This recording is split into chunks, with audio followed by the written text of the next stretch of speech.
चाहे दोस्तों, मैं बिहारी सर स्वागत करता हूं आज के बेहतरीन चैप्टर और शानदार चैप्टर, ठीक है। और फर्स्ट चैप्टर प्यारे दोस्त हिंदी व्याकरण, ठीक है। आज पढ़ेंगे हिंदी का व्याकरण चैप्टर, ठीक है। अब व्याकरण में पहला चैप्टर पढ़ेंगे वर्णमाला। और ये प्यारे दोस्त वन शूट, और इससे जितना भी क्वेश्चन होगा आपको, इससे बाहर आपको कोई भी एग्जाम हो, भारत के कोई भी एग्जाम हो, इससे बाहर क्वेश्चन नहीं आएगा। आज इसका थ्योरी क्लास पढ़ेगा A to Z, ठीक है। इससे मतलब नीचे थ्योरी नहीं है और इससे हाई लेवल तक थ्योरी भी नहीं है, ठीक है। तो जितना बता रहे हैं उतना आप पूरा पढ़ लीजिएगा वर्णमाला, आपसे मैं पूरा गारंटी देता हूँ। इसके बाद ये थ्योरी क्लास करने के बाद आपसे कोई भी एग्जाम हो, चाहे DLED हो, B.Ed हो, चाहे जो भी एग्जाम हो, आपको एक भी क्वेश्चन नहीं छूटेगा, ठीक है। चाहे इंटर मैट्रिक कोई भी एग्जाम हो, बस वर्णमाला चैप्टर पढ़ और पूरा डीपली तरीका से पढ़ाएंगे, ठीक है। एकदम पूरा बेसिक तरीका से, जो कि इसके बाद कोई किताब में छपा नहीं है। तो वीडियो को आप अंत तक जरूर बने रहिएगा और चैनल को सब्सक्राइब कर दीजिएगा, ठीक है। चलो क्वेश्चन पहले पढ़ते हैं, इसका थ्योरी करेंगे और नेक्स्ट वीडियो में फिर इसका ऑब्जेक्टिव, टोटल ऑब्जेक्टिव देंगे, ठीक है। और मैं पूर्ण विश्वास दिलाता हूँ कि थ्योरी क्लास आप अब देख लीजिए, आज के बाद वर्णमाला से आपका कोई भी क्वेश्चन नहीं छूटेगा, चाहे कितना भी हार्ड क्वेश्चन क्यों ना है। सारा जितना थ्योरी, बस इसी थ्योरी से ही आपके एग्जाम में क्वेश्चन आता है। चलो क्वेश्चन पर बढ़ते हैं, बनाते हैं। चलिए पहले सबसे पहले पढ़ते हैं वर्णमाला। अब समझो क्या चैप्टर पढ़े, चैप्टर का क्या नाम है वर्णमाला। वर्णमाला जैसे समझिए, हिंदी जो व्याकरण में आता है चैप्टर वर्णमाला, यानी वर्णमाला क्या होता है, कितने प्रकार के होते हैं, ये सारे वीडियो में चर्चा करेंगे। जैसे को वर्ण का उच्चारण स्थान क्या होता है, एकदम पूरा ट्रिक के साथ भी बताएंगे कि किसका उच्चारण स्थान आप 1 मिनट में कैसे बता सकते हो। मात्र देखते हुए उच्चारण स्थान कोई भी चीज के पूछे आप बता सकते हो, पूरा ट्रिक बताएंगे। तो वीडियो का अंत तक बने रहिएगा, ठीक है। चलिए बढ़ते हैं। सबसे पहले दोस्तों वर्णमाला। वर्णमाला में बात करते हैं वर्ण किसे कहते हैं, ठीक है। अब बात करते हैं वर्ण क्या है। वर्णमाला पढ़े होंगे कि वर्ण क्या है, सुनिए क्या पढ़ेंगे वर्णमाला चैप्टर। और वर्णमाला में क्या पढ़ेंगे वर्ण, ठीक है। वर्ण क्या है ये बताओ कि वर्ण किसे कहते हैं। अब पढ़े होंगे तो इसका जवाब दो कि वर्ण किसे कहते हैं, ठीक है। क्या पूछ रहे हैं, वर्ण किसे कहते हैं, आपसे पूछ रहे हैं कि वर्ण किसे कहते हैं, इसका जवाब दीजिए। तो वर्णमाला, वर्णमाला के मैं पूछेंगे वर्ण किसे कहते हैं, तो इसका परिभाषा क्या लिखना है, ठीक है। वर्ण की परिभाषा, वर्ण किसे कहते हैं, तो इसका परिभाषा क्या लिखना है, भाषा, ठीक है। भाषा की सबसे छोटी, ठीक है, छोटी इकाई, ठीक है। छोटी इकाई को दोस्त क्या कहते हैं, वर्ण कहते हैं, ठीक है। आप समझो हमने क्या लिखा, भाषा की सबसे छोटी इकाई को हम क्या कहते हैं, वर्ण कहते हैं। ये छोटी इकाई क्या होता है, ठीक है। छोटी इकाई क्या होता है प्यारे दोस्त, जब भी, ठीक है। और एक और भाषा की सबसे छोटी लिखित, ठीक है प्यारे दोस्त, क्या होगा लिखित, लिखित इकाई को हम क्या कहते हैं वर्ण, ठीक है। जब ही हम कोई भी चीज को लिख के, ठीक है, भाषा के सबसे छोटी इकाई को वर्ण कहते हैं। जैसे भाषा, भाषा से क्या भाषा डायरेक्ट निर्माण हो गया, नहीं। भाषा पहले सभी वर्णों के, छोटे छोटे वर्णों के मिलने से एक भाषा का निर्माण हुआ, जिसे हम हिंदी कहते हैं। कोई भी भाषा हो वर्ण के मिलने से ही बनता है। हिंदी जो बोल रहे हैं, क्या जो भी हम भाषा शब्द बोल रहे हैं, ये सब किससे बना है, बहुत सारे वर्णों के मिलने से एक शब्द का निर्माण होता है। शब्द से पद, पद से पद, क्या होता है, वर्ण का निर्माण होता है। समझ में? तो वर्ण किसे कहते हैं, भाषा की सबसे छोटी इकाई को हम क्या कहते हैं, वर्ण कहते हैं। समझ में? जिसके बाद इसका कोई निचला स्तर नहीं होता। जिस तरह गाछ को, यानी वृक्ष, ठीक है, पेड़, पेड़ की सबसे छोटी इकाई, पेड़ बताओ किससे जन्मता है, बीज से। बीज से सब बीज जब बोते हैं तो उसी के ना बात करते हैं। उसी तरह भाषा की सबसे निचली पीढ़ी जो भाषा का निर्माण हुआ, उसको क्या कहते हैं, वर्ण कहते हैं। कौन सा रूप में, लिखित रूप में। अब यही पूछेगा कि ध्वनि किसे कहते हैं, इसी को कहते हैं। जब भी भाषा के सबसे छोटे मौखिक इकाई, जब हम किसी चीज को बोल के प्रकट करते हैं, उसे क्या कहते हैं, ध्वनि कहते हैं। समझ में? इसे क्या कहते हैं, ध्वनि। समझ में? ध्वनि किसे कहते हैं, ध्वनि, ठीक है। ध्वनि किसे कहते हैं, क्या हो ना, भाषा, ठीक है, भाषा की सबसे छोटी, ठीक है, मौखिक इकाई, ठीक है, मौखिक मौखिक इकाई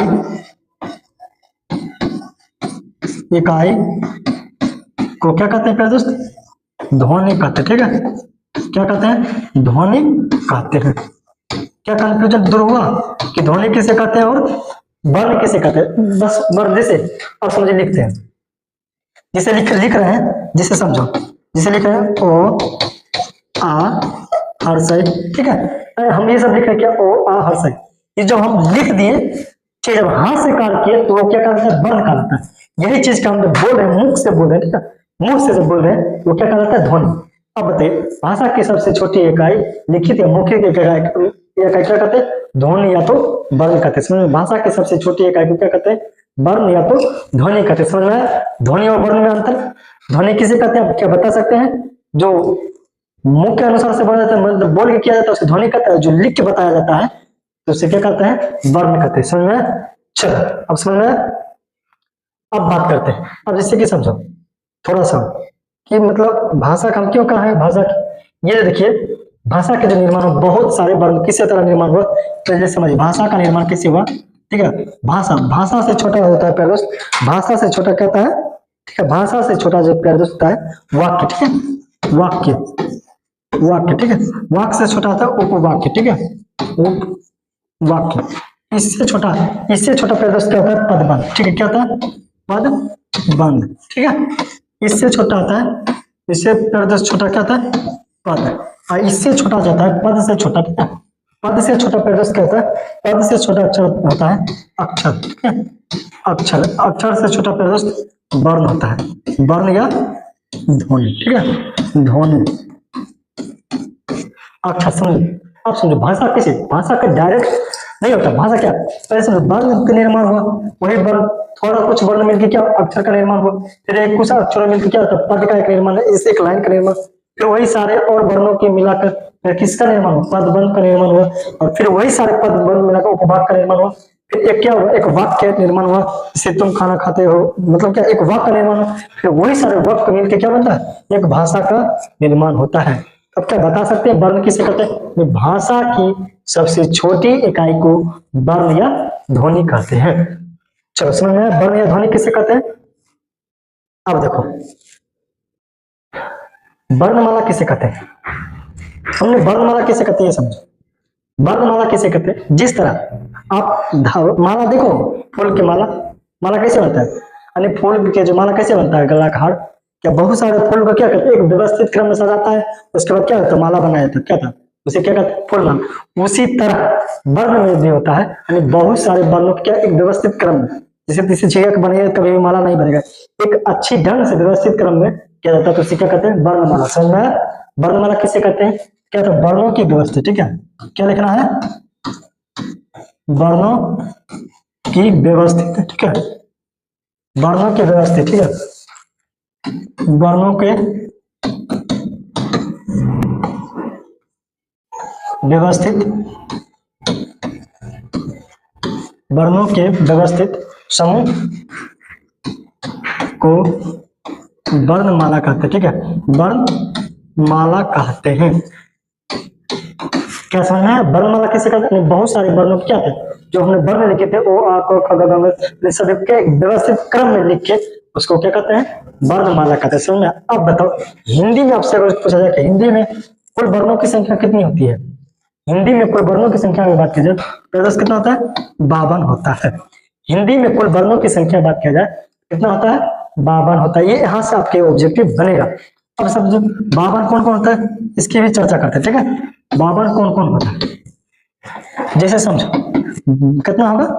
11, 2, 33, 2, 4, कुल मिला कितना हुआ? 52। पढ़ लो। ठीक है, 11, 2, 33, 2, 40 सब मिला क्या? तो 52। अब से पूछेगा हिंदी में कुल वर्णों की संख्या कितना होता है? तो 52 होता है।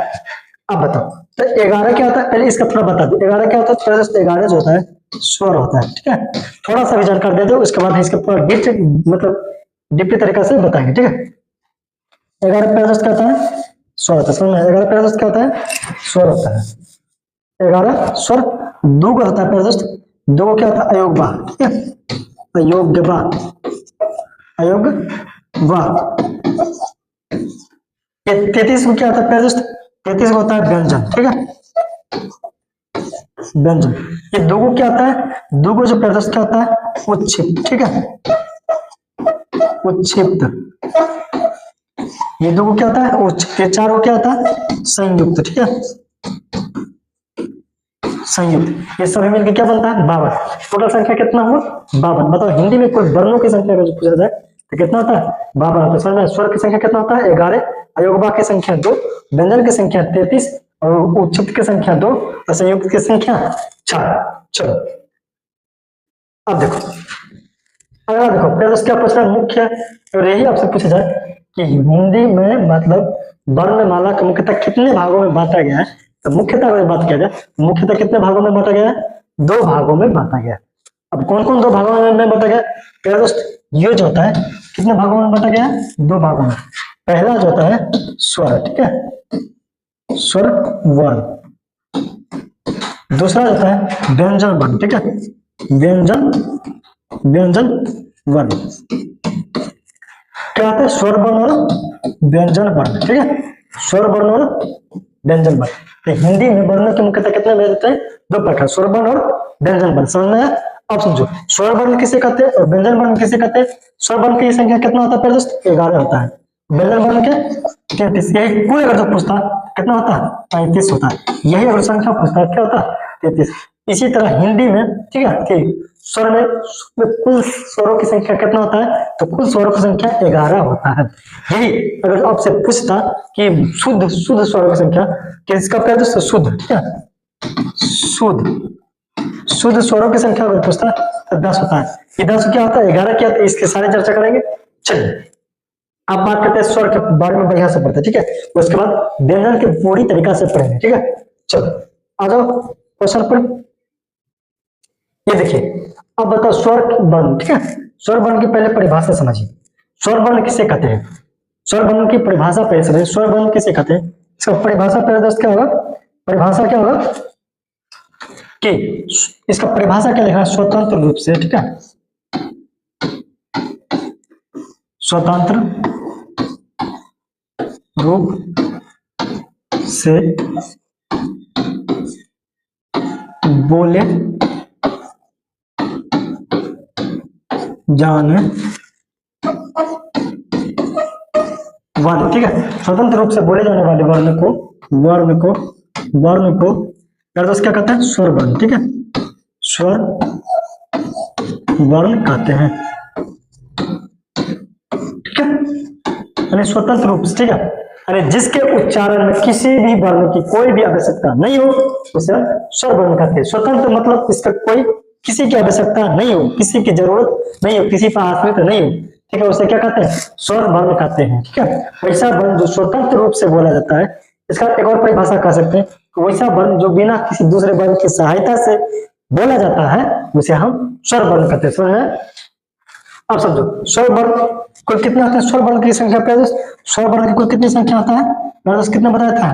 11। समझ में? कुल संख्या कितना होता है? 11। कौन कौन होता है ये समझिए। पहले क्या होता है? ओ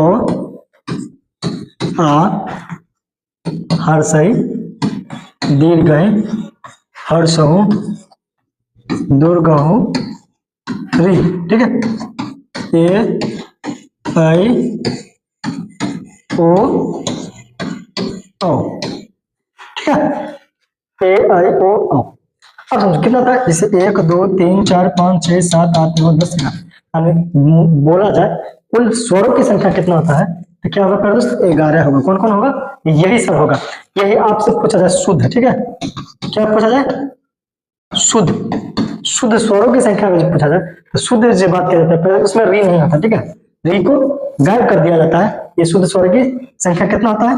10 होता है, ठीक है, री नहीं। अब बताइए री का उच्चारण का स्थान पर जो बोला जाए, री को इस प्रकार से भी लिख सकते हैं, ठीक है, जैसे ये भी री देखिए रोज का री, ये भी री, ये दोनों सेम सेम हो जाता है उच्चारण साथ, इसलिए इसको शुद्ध माना नहीं गया है। और यही आपसे पूछा जाए कि स्वरों की कुल संख्या अब क्या बढ़ रहा है? 11। यही अगर आपसे पूछा जाता कि स्वरों की शुद्ध स्वरों की संख्या शुद्ध, ठीक है, शुद्ध पूछा जाए तो 10 होगा। री छोड़ के कौन कौन होगा? ओ, ठीक है, आ हर्ष ही दीर्घ ही हर्ष हो दुर्ग हो यदि नहीं होगा, ठीक है।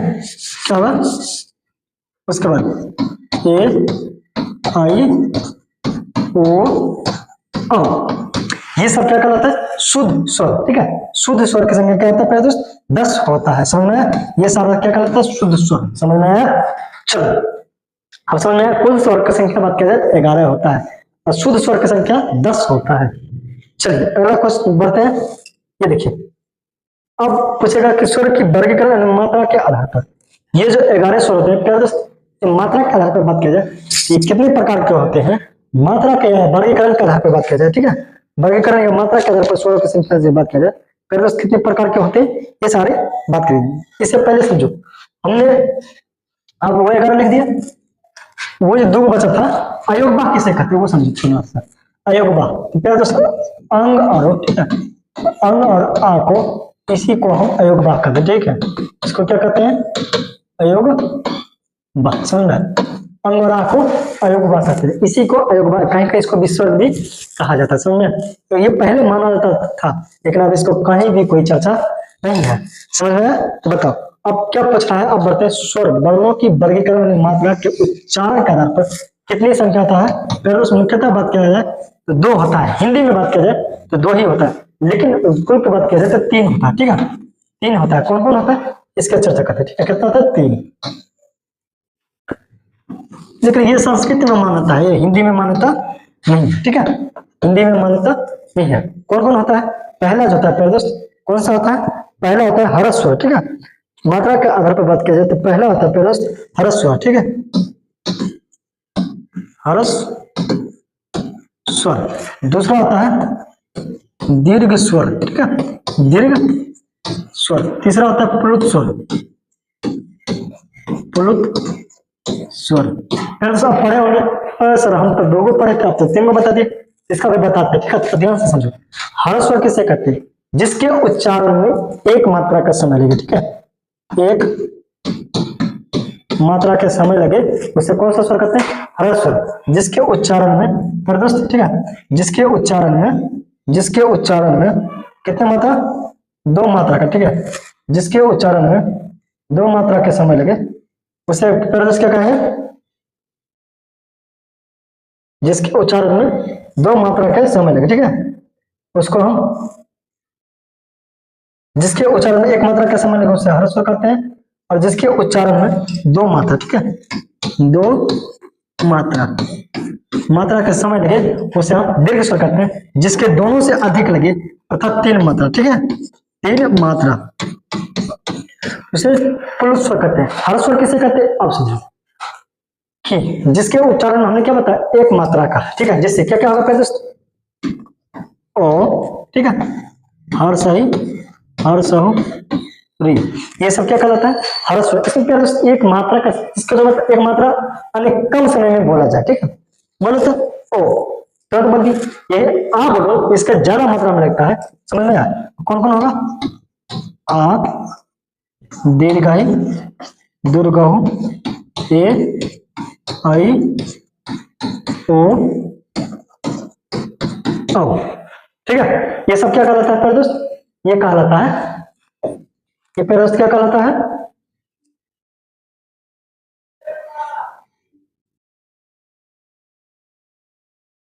ये दोस्त क्या कहलाता है, ये जो सभी ये क्या कहलाता है दीर्घ स्वर, और ये क्या कहलाता है हर्ष स्वर।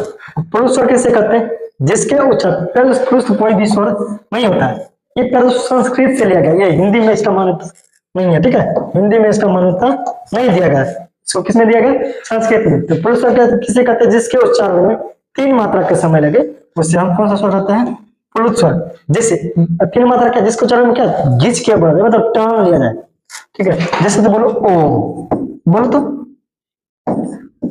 ओ राम, ठीक है, ये सब क्या कहलाता है प्लुत स्वर। जिसके उच्चारण मतलब क्या सूर लगा के बोला जाए, इसका ज्यादा उपयोग क्या किया जाता था नाटक में। ये सब क्या करता है प्लुत स्वर। दीर्घ स्वर समझ में आ दीर्घ आई दुर्ग ए आई ओ हर्ष, ये सब समझ में। चलो अब अगला देखो क्या कहता है जीवा के आधार पर। दोस्त अब जो मुख के जब भी उच्चारण के आधार पर बात किया जाए तब री को हमेशा के लिए भूल जाइए, री कोई स्वर नहीं होता। हमने कितने बताया था, 10 होता है। कौन कौन, वो सब हमने लिखा था। री छोड़ के जितना भी है सभी। जीवा के आधार पर बात किया जाए तो जीवा के आधार पर प्रयास कितने प्रकार का होता है, 3 प्रकार का होता है। 3 प्रकार का कौन कौन होता है वो समझिए, ठीक है। 3 प्रकार का कौन कौन होता है थोड़ा ध्यान से समझिएगा। पहले जो होता है दोस्त अग्रस्वर, ठीक है। पहले क्या था दोस्त, अग्रस्वर।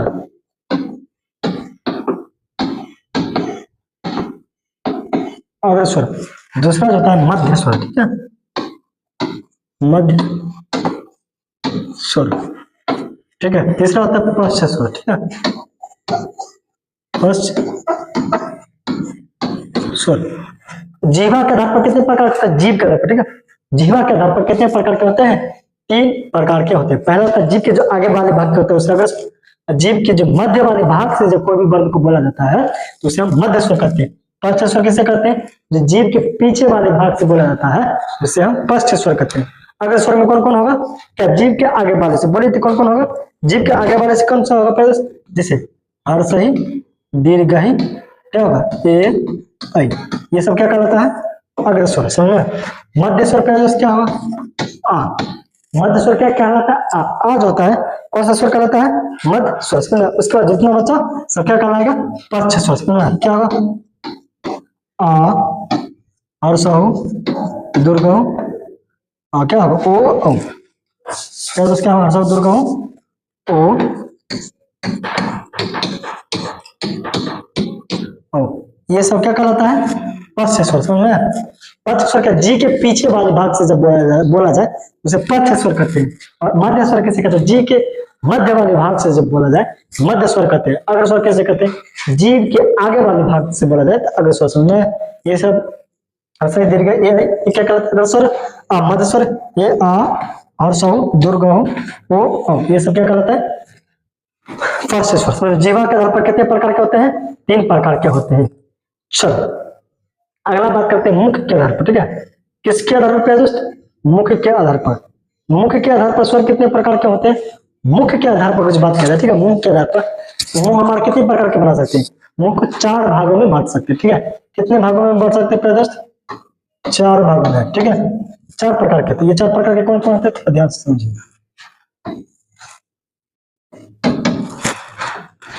पहला जो होता है दोस्त विपरीत स्वर, ठीक है, विपरीत।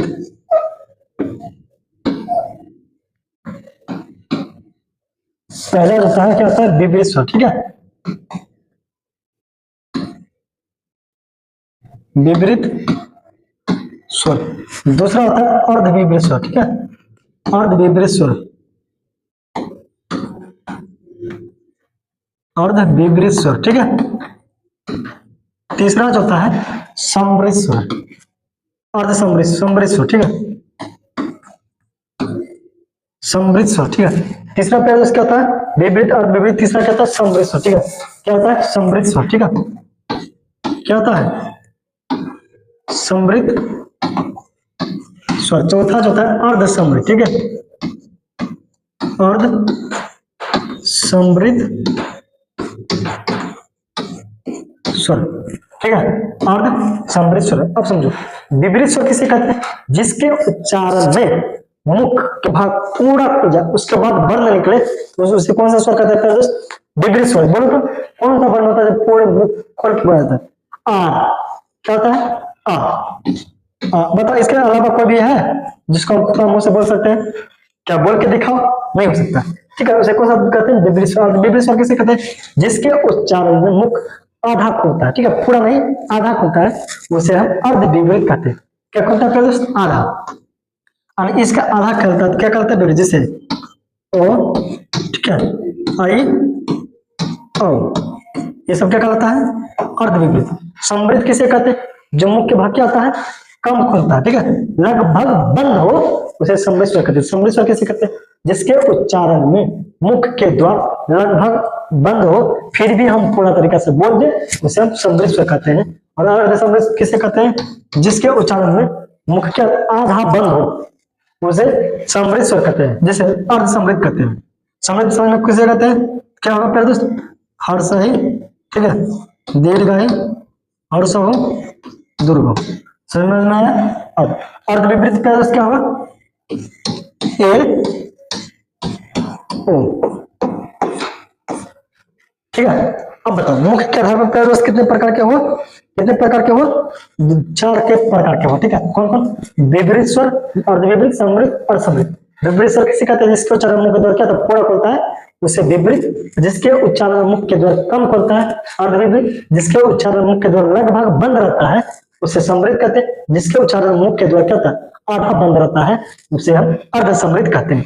समझ में आया? चलो अब बात करते हैं अगला। देखिए जितना बता रहे उतना ध्यान से पढ़ लीजिए, इससे ज्यादा आपको पढ़ने की जरूरत नहीं पड़ेगा। अब क्या दोस्तों, होठ हो क्या था वर्ण का जो होता है होठ के आधार पर भी बोला जाता है। होठ के आधार पर कितने प्रकार के होते हैं? 2 प्रकार के। ठीक है, होठों के आधार पर वर्ण के कितने प्रकार में बांटा गया है? 2 भागों में। ठीक है, पहला हो जाता है वृत्तमुखी। ठीक है, वृत्तमुखी क्या होगा? वृत्तमुखी। दूसरा क्या होता है? वो वृत्तमुखी। ठीक है, वो वृत्तमुखी। वृत्तमुखी किसे कहते हैं वो समझो। वृत्तमुखी किसे कहते हैं? वृत्तमुखी किसे कहते हैं? जिसके उच्चारण में ओठ, हमारा होठ गोल आकार के हो यानी वृत्त के आकार के हो तो उसे कौन सा कहा जाता है? वृत्तमुखी। और जिसके उच्चारण में हमारा होठ गोल आकार के नहीं हो, ठीक है, गोला आकार नहीं हो तो उसे हम वृत्तमुखी कहते हैं। आप समझो कौन कौन कहते हैं वृत्तमुखी? पहले क्या हो बोलता क्या होगा? हर्ष हो, दुर्ग हो, क्या होगा? ओ, क्या होगा? ओ। ये सबके बोलिए देखिए आपका मुंह क्या होता है? बोला हर्ष हो, देखो गोल हो गया, क्या दुर्ग हो मुंह का आकार गोल हो गया, ओ ओ। इसके बाद कोई बोला देखो नहीं होगा, आ नहीं हुआ, ए नहीं हुआ, ये क्या कहता है? वृत्तमुखी। इसके पास जे भी बच्चा क्या कहता है? ओ आ हर्ष दीर्घ ए ऐ। ये सब क्या कहलाता है? वृत्तमुखी। समझ में आया? ये सब क्या कहलाता है? वो वृत्तमुखी। वृत्तमुखी किसे कहते हैं बताओ? होठ के आधार पर कितने प्रकार के होते हैं? 2 प्रकार, वृत्तमुखी और वृत्तमुखी। हर्ष दीर्घ ओ आ हर्ष दीर्घ ए। समझ में आया? अब चलो अगला बात करते हैं। अगला दोस्त बात करते हैं व्यंजन वर्ण। अब अगर व्यंजन वर्ण किसे कहते हैं इसकी जानकारी थोड़ा सा देते हैं कि व्यंजन वर्ण किसे कहते हैं। तो व्यंजन वर्ण किसे कहते हैं इसका परिभाषा पर दोस्त क्या होगा? स्वर वर्ण की। ठीक है, स्वर वर्ण की परिभाषा क्या लिखना है दोस्त? परिभाषा क्या लिखना है?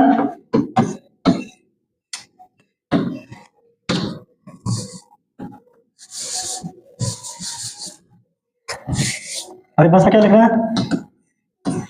स्वर वर्ण। ओहो,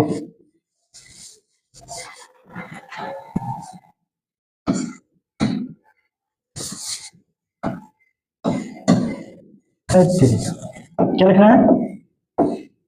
स्वर वर्ण की सहायता। ठीक है, सहायता से बोले जाने। ठीक है, स्वर वर्ण की सहायता से बोले ठीक है।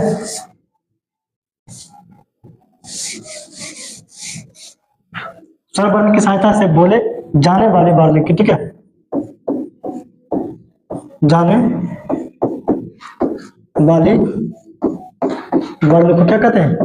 क्या कहते हैं दोस्त? व्यंजन वर्ण। समझ में? स्वर वर्ण की सहायता से बोले जाने वाले वर्ण को क्या कहते हैं? व्यंजन वर्ण। ठीक है, व्यंजन वर्ण कहते हैं।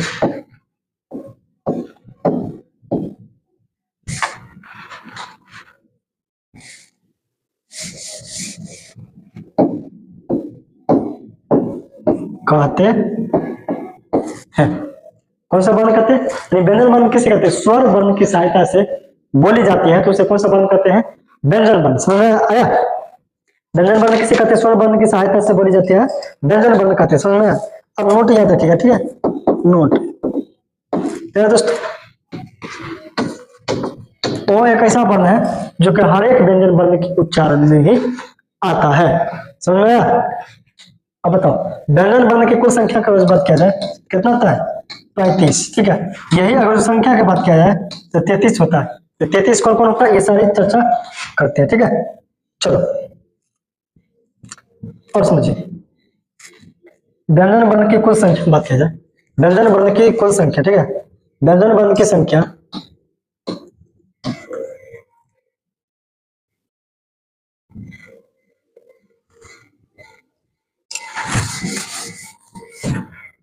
और समझो,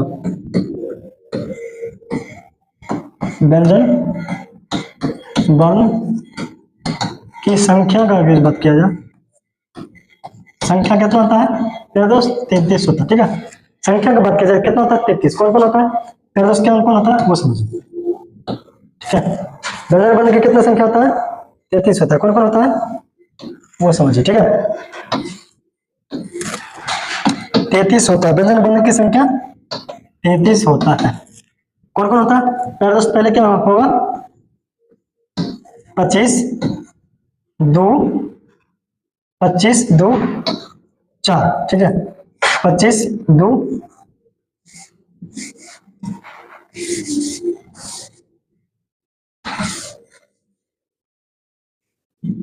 25। व्यंजन वर्ण की कुल संख्या बात किया जाए कितना होता है? 35 होता है। ठीक है, 25 2 4 4। ठीक है, 25 2 4 4।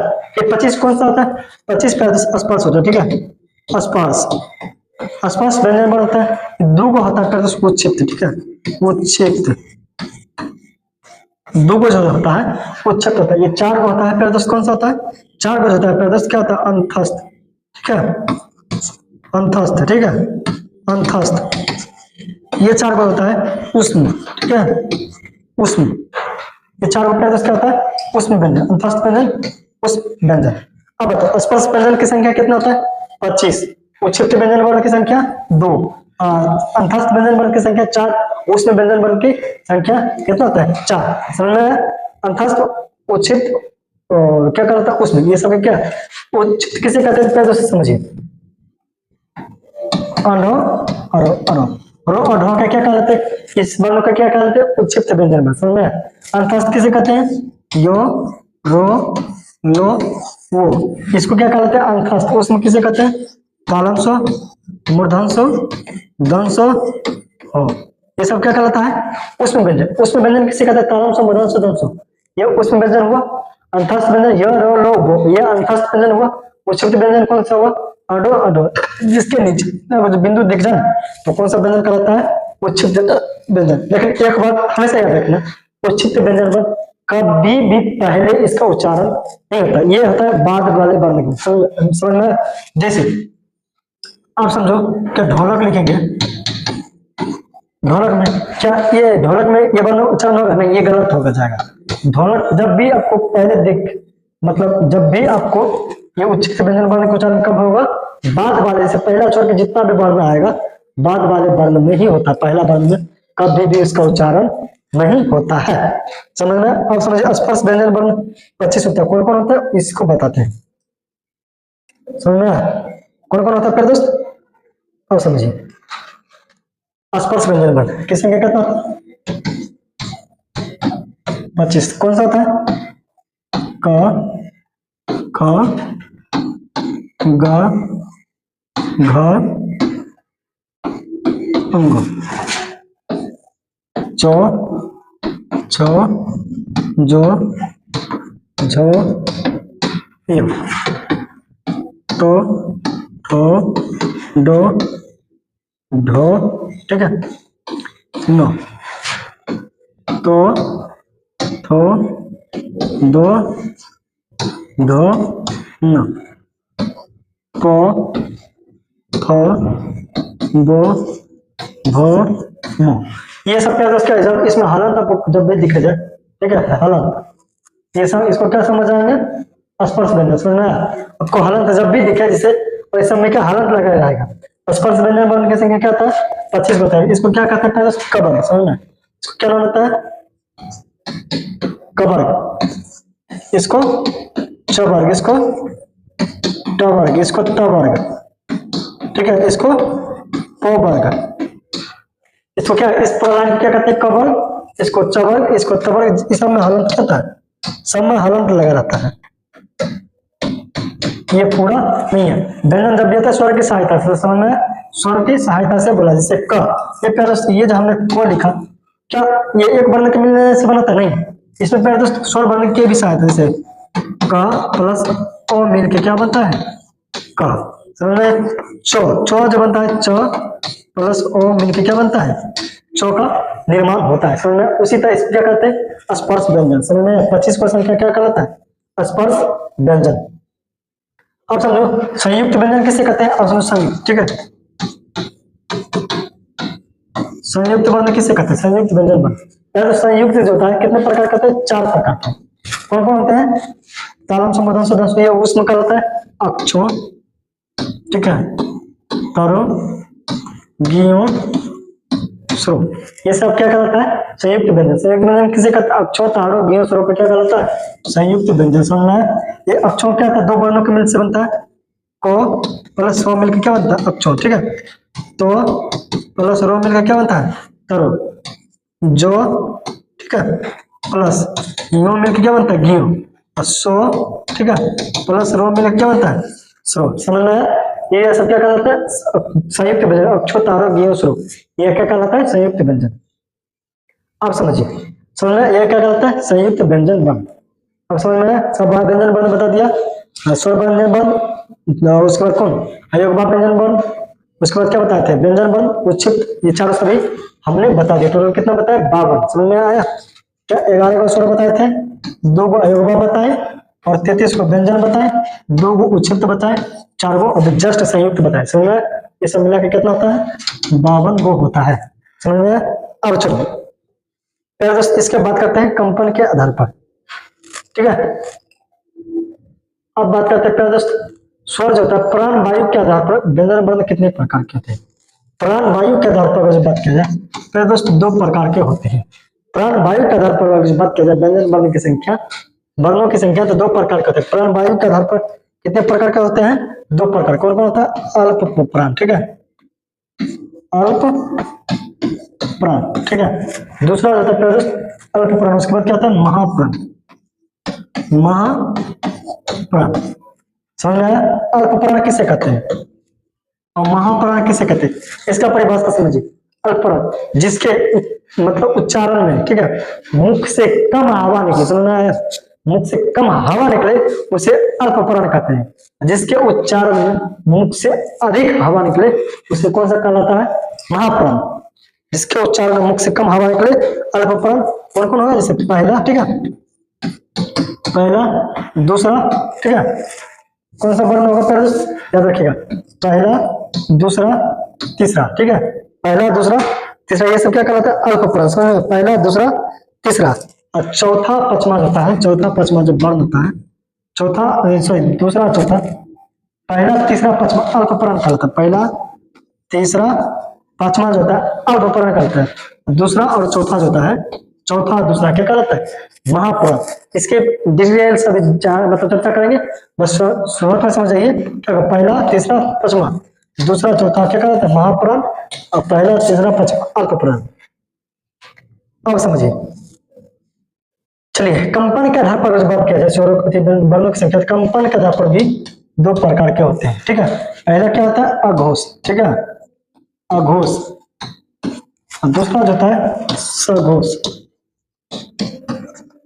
जिसको क्या कहते हैं, घोष भी कहते हैं। अघोष किसे कहते हैं, जिसके उच्चारण में, ठीक है, मुख के अंदर कंपन ना हो, कंपन ना हो उसे अघोष कहते हैं। जिसके उच्चारण में मुख कंपन हो उसे हम सघोष कहते हैं। कौन कौन होगा अघोष, पहला और दूसरा क्या कहलाता है, अघोष, और तीसरा, चौथा, पांचवा ये सब क्या कहलाता है, सघोष। चलिए इसके पहले बढ़िया से बता देते हैं, छोटा सा समझ में। चलिए अब समझिए इसके पहले दोस्त, अब बात करते हैं, ध्यान से देखिएगा, ठीक है।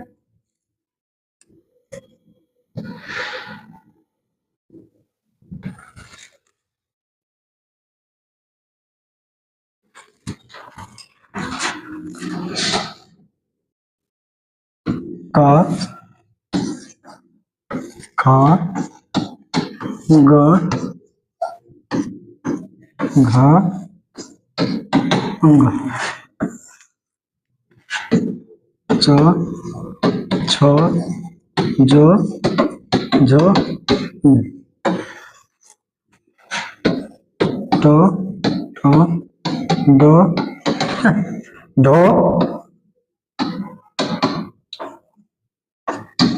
न। अब देखो अगला आता है तो थो दो धो नो ओ फो बो भो मो। यार दोस्त इसमें समझिए, ये जो पहले वाले रंग का क्या कहता है कवर, समझ में? इसको पहला जो उच्चारण स्थान आप समझते हो, उच्चारण स्थान किसे कहते हैं? पहले हमने क्या बताया था? अघोष। क्या कहा था? अघोष। अघोष अघोष सघोष सघोष सघोष अल्पप्राण महाप्राण। ठीक है, महाप्राण अल्पप्राण। ठीक है, महाप्राण अल्पप्राण। हमने कुछ देर पहले देखा था अल्पप्राण किसे कहते हैं? पहला तीसरा पांचवा, यही जो पहला सब जो पहला वाला लाइन वाला जो है सब क्या कहलाएगा? अल्पप्राण। और दूसरा जो तेज होगा क्या कहलाता है? महाप्राण। और तीसरा होगा अल्पप्राण, चौथा होगा महाप्राण, ये क्या कहलाता है? अल्पप्राण। यही जो हमने कंपन के आधार पर बात किए थे दो, कौन सी होता है? अघोष और सघोष। ये देखो पहला सबको क्या कहलाता है? अघोष, दूसरा को भी अघोष, तीसरा सघोष का रहेगा, चौथा सघोष, पांचवा सघोष। समझ में आया? अब यही इसी के पहले अब बात करें उच्चारण स्थान। तो पहला का पहले क्या होता है? कंठ। ठीक है, पहला क्या होता है पहले दोस्त? कंठ के आधार पर। दूसरा होता है तालु के आधार पर। तीसरा होता है मूर्धा के आधार पर। ठीक है, मूर्धा। तीसरा होता है दंत। और अगला क्या होता है? ओठ। ओष्ठ के आधार पर। समझ में? अब कंठ से, ठीक है, जितना भी को वर्ण का उच्चारण स्थान होगा सब क्या कराएगा? कंठ से। और तालु से जितना भी चो वर्ण का उच्चारण स्थान होगा सब क्या कराएगा? तालु से। मूर्धा से जितना भी टो वर्ण का उच्चारण स्थान होगा सब क्या कराएगा? मूर्धा से। और जितना भी तो वर्ण का उच्चारण स्थान होगा ठीक है, वो सब क्या कराता है? दंत से। तो जितना भी पो वर्ण का उच्चारण स्थान होगा वो सब क्या कराता है? ओठ से। समझ में? तो बताओ पो का उच्चारण स्थान क्या होगा? ओठ से। अब इसका ट्रिक क्या होगा दोस्त? इसका ट्रिक याद रखने के लिए क्या होगा? केटीएम दो, के टी एम दो। ठीक है, इसका ट्रिक हमने क्या लिखा? के टी एम। के से पूरा कंठ होगा, टी से पूरा तालु, एम से पूरा मूर्धा, डी से पूरा दंत होगा, ओ से पूरा क्या करेगा? ओठ। जितना भी ये सब क्या करेगा? ओठ वर्ण की। समझ में आया? अब इसके बाद जो स्वर आया, अब स्वर, अब इसके बाद देखो स्वरों के भी बात प्रकार का है। जैसे ओ आ ओ आ विसर्ग, ये सब क्या करता है? कंठ से। समझ में आया?